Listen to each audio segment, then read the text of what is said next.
and welcome to The Art of Conversation, a radio show dedicated to a college course dedicated to the art of conversation. This program is brought to you by the Eileen G. Jones Honors College and the Department of Communication Studies, Media, and Journalism at Commonwealth University in Bloomsburg, Pennsylvania. I'm your host, Eric C. Miller, Professor of Communication Studies. This show is the official radio presence of Honors 211, The Art of Conversation, a course that focuses on the ancient art of dialectic. That is, the collaborative process by which knowledgeable peers pursue the truth through focused question and answer, back and forth, what is often called Socratic discussion.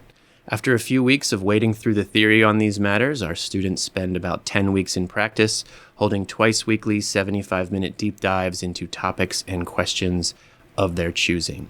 Our theme this semester is the good life in the Great Acceleration, and all of our content falls somewhere within this intentionally wide umbrella. Each week, we're talking about how to live good lives in this era of soaring economic growth, technological innovation, labor market uncertainty, political turbulence, climate change, mass extinction, and on and on.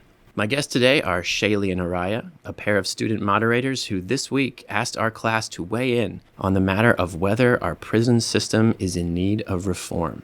It's a big question with lots of elements, many moving parts, a diversity of approaches. Today we'll see if we can narrow it down and figure it out. Shaylee and Ariya, welcome to the show. Thank you. Great to have you here today. First of all, tell us a little bit about yourselves. Where are you from? What are you majoring in? What's your interest in prison reform? So I'm Shaylee. I'm from Nevada. I came here because I have some family in the area. I get that question a lot. Why'd you come to Bloomsburg? I'm majoring in biomedical sciences with a minor in psych and a child life specialist minor. I'm interested in the prison system and reforms because I've always been interested in psychology, and I think mental health is a really big problem in the United States and really everywhere, and I want to find a better way to take care of everyone and their mental health. I'm Ariya. I'm from Gettysburg, Pennsylvania. I'm majoring in medical imaging, and I just think our prison systems need a little fixing up, and I've had some personal experiences with it, and I think that we could do better. So I think it's uncontroversial to say that the prison system could be in need of reform, but a lot of people are interested in a lot of different elements and a lot of different potential reforms. So let's narrow it down a little bit. Maybe tell us, what specifically would you like to change about the prison system? I think the big thing that could be worked on is the treatment of prisoners and the mental health resources that are available to them, incorporating more and encouraging them to take advantage of those resources, because a lot of times they may be in there and they may have those resources, but they don't want to take that step to get help. Yeah, I agree with Shaylee. I feel like a lot of people are just scared to come forward, and they just get nervous or feel like they don't actually need the help, but they do, so they just don't get it. When I was growing up, and I don't know if this is still the case, because I think that attitudes towards mental health have changed a lot in the last decade or so.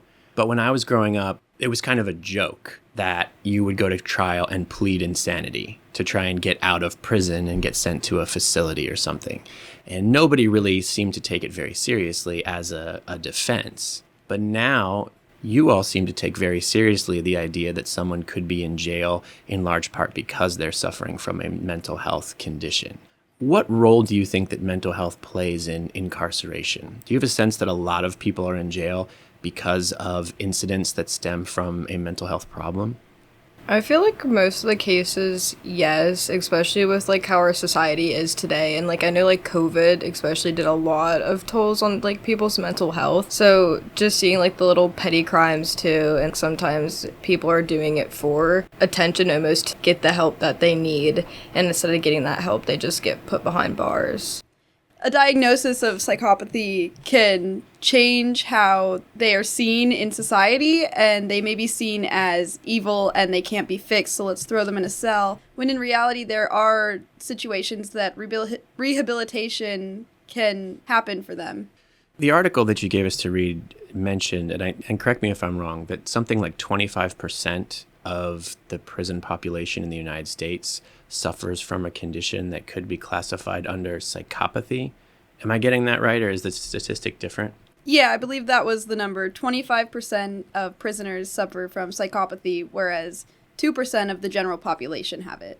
So there is a disproportionate number of individuals in the prison system who are classified as psychopaths, which is a term that's very kind of fraught, that features in our horror movies and things like that. What does it mean to be a psychopath? I read a book about psychopathy, and it talked about the different aspects that play into criminals and them being psychopaths. And one of the main aspects of it was their childhood and how they were brought up. And another one was their genetics and their brain chemistry. You could have the brain chemistry of a psychopath. The author of this book did, but he didn't exhibit signs or the evil behaviors of psychopaths because he had been brought up differently. So it really depends on many different levels of the environment and your internal biological, but people see them as evil and they can't be fixed, whereas that's not the case always. One of the things that you had given us to read, and we'll put the content for this in the show notes on our YouTube page, suggested that as prisons have grown and proliferated over the decades, the number of mental institutions, asylums, has been in decline, which suggests that maybe we are replacing mental health facilities with prisons and just putting people in cells instead of giving them treatment.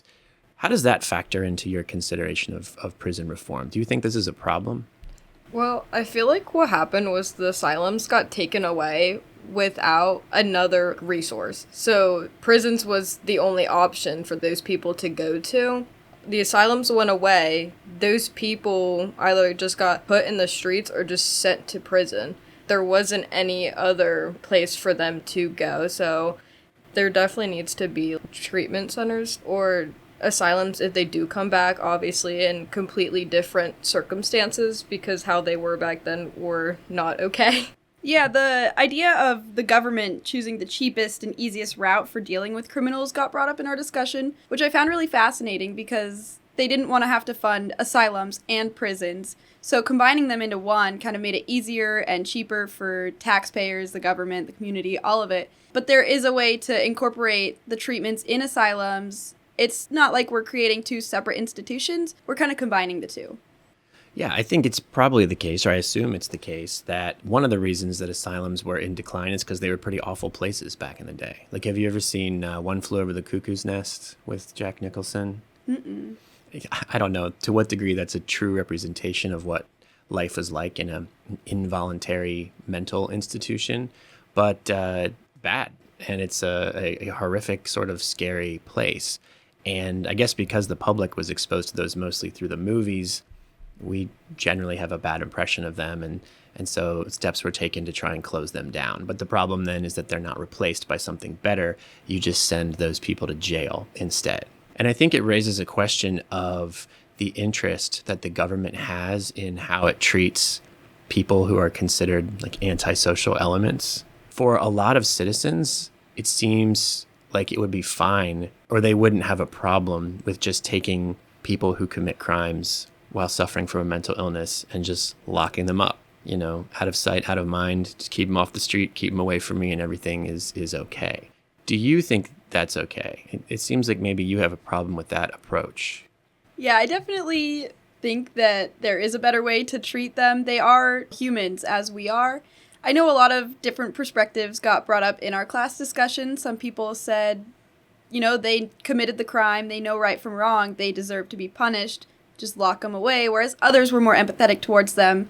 And their mental health, their situation, different things that are going on can lead someone to committing crime. So I think it's important to take everything into consideration. While they still need to be punished or put away, they deserve to be helped as well. It also depends on people's views, how they were almost like raised in a sense and like what they were exposed to. Because I know like a lot of people who have the family stuff going on, they were like, no, like they need help. Whereas other people who don't really have the experience were like, yeah, just lock them away. And they don't have that personal experience. They don't care. Just put them in a box, just let them rot there. They did a crime. They deserve to be there. Why should we be giving them any help? Yeah, I'm glad you brought this up because I think one of the benefits of recording an episode the day after we hold a discussion in class is that we have a chance to reflect a little bit on that experience.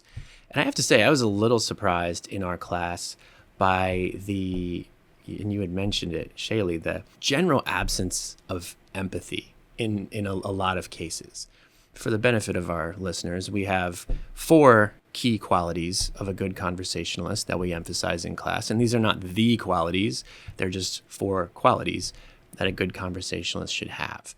And those are curiosity, to learn more about the world and the people in it; tenacity, to pursue the truth even when it is obscured; empathy, to try and connect with other people and our conversational partners; and then levity, or good humor.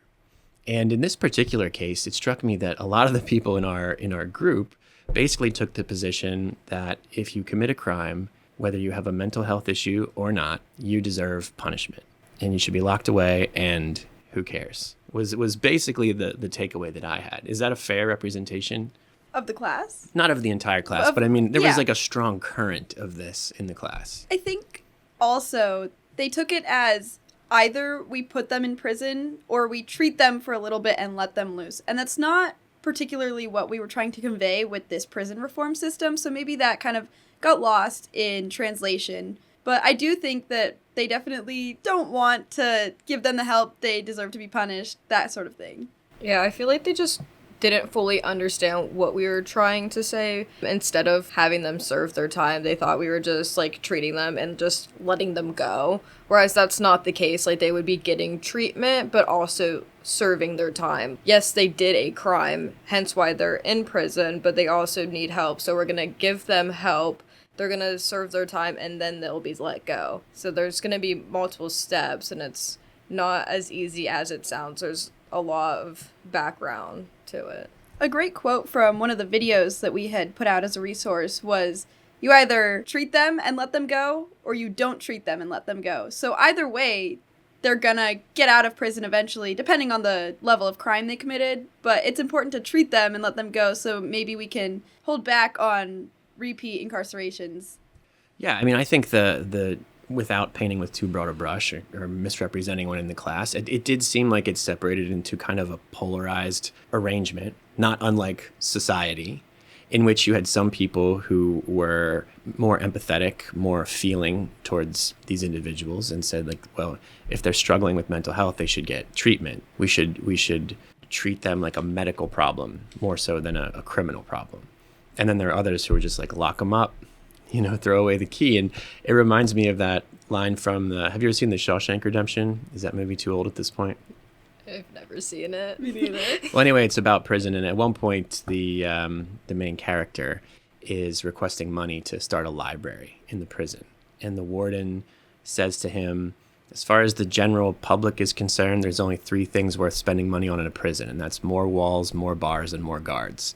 And the question of the quality of life for prisoners doesn't enter into that equation, And I felt like that was on pretty prominent display yesterday, where a lot of people were just not even really interested in the question of treatment. And that surprised me because in my classes in general, again, I see so much more of an empathetic approach to mental health concerns in general.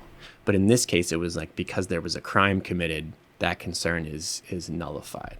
But it's like you said, when somebody who is suffering from a mental health condition is arrested, there are 2 paths. Path A, you lock them up for 2 years or whatever, and then you let them out. Or path B, you put them into a rehabilitation program in a facility for 2 years, and you let them out. And then maybe in that case, they stand a better chance of not recidivizing, committing new crimes, coming back. But that didn't seem to register with the class. Was that your understanding of it as well? Yeah, I feel like they were more worried about the homeless people. And don't get me started on the homeless people.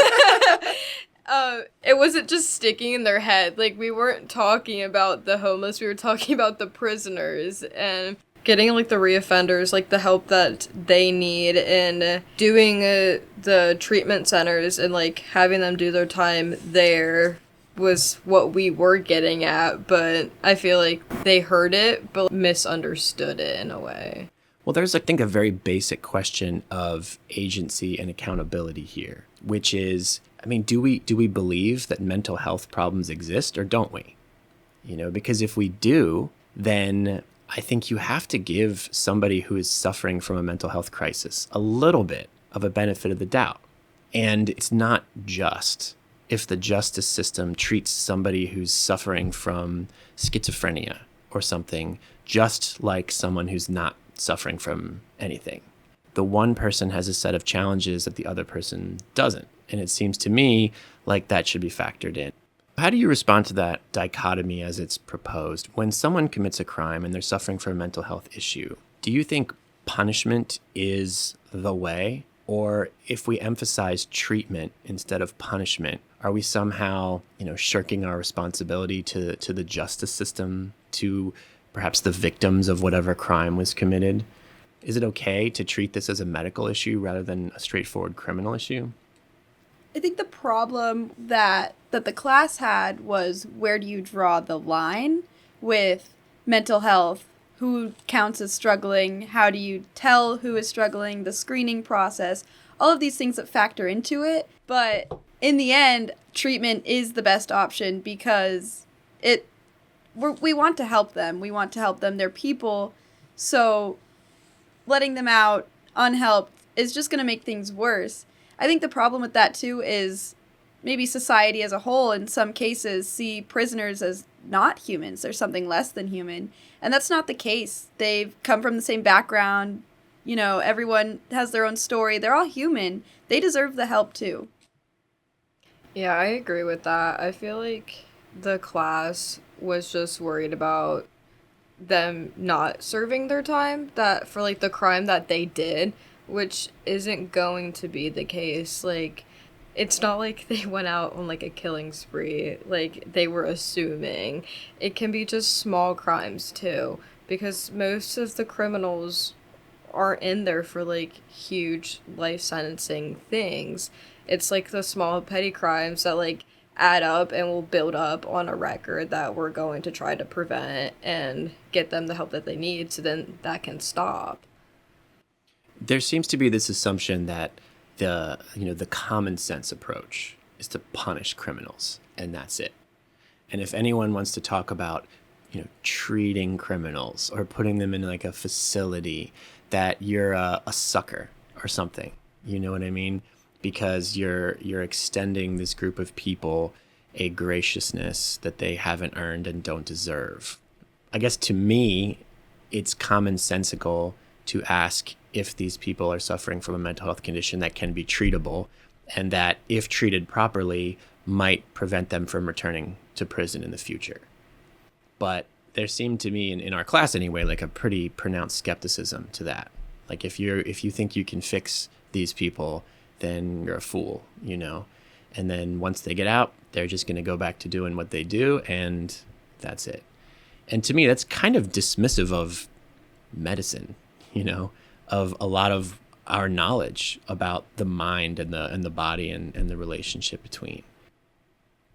Can people who are struggling with mental health issues be helped?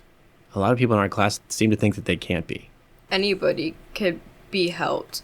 If you truly want help, you will get better. But there's some people who kind of fight wanting the help and getting the treatment that they need.